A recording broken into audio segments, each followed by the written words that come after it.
It starts off, therefore, since we are surrounded by so great a cloud of witnesses, let us lay aside every weight and sin which clings so closely, and let us run with endurance the race that is set before us. And if that's where you stop, that's a tough place, because it really sounds like that I just need to deny myself more.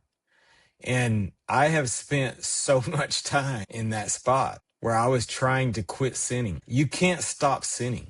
You can want to, like everything. Mm-hmm. You can really, really want to. But every one of us has one or more sins that we deal with, that we don't have the power. Humans do not have the power to deny yourself. You keep reading that. It says, looking to Jesus, the founder and perfecter of our faith, who for the joy that was set before him endured the cross, despising the shame, and is seated at the right hand of the throne of God.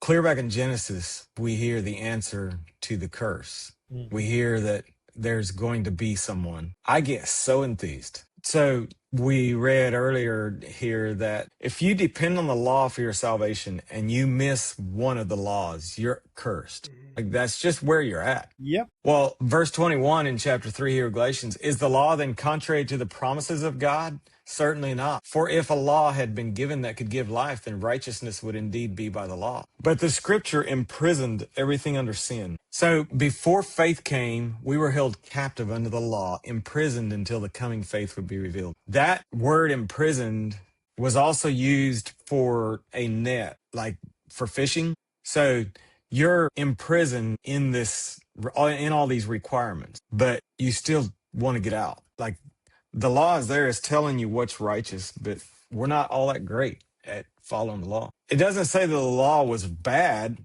or evil. It actually says the law was the righteous, was good, but it was there to show us that we can't do it. And understanding identity, understanding that as a child of God, you are all sons of God through faith, and that he has the power, and that your only chance at defeating sin, at defeating the curse, is by looking to the answer. That's what's been running in my head for the last 5 minutes, and I probably really rambled it out there, but I'm really enthused with that idea that we cannot deny ourselves of sin enough. We can deny for a day.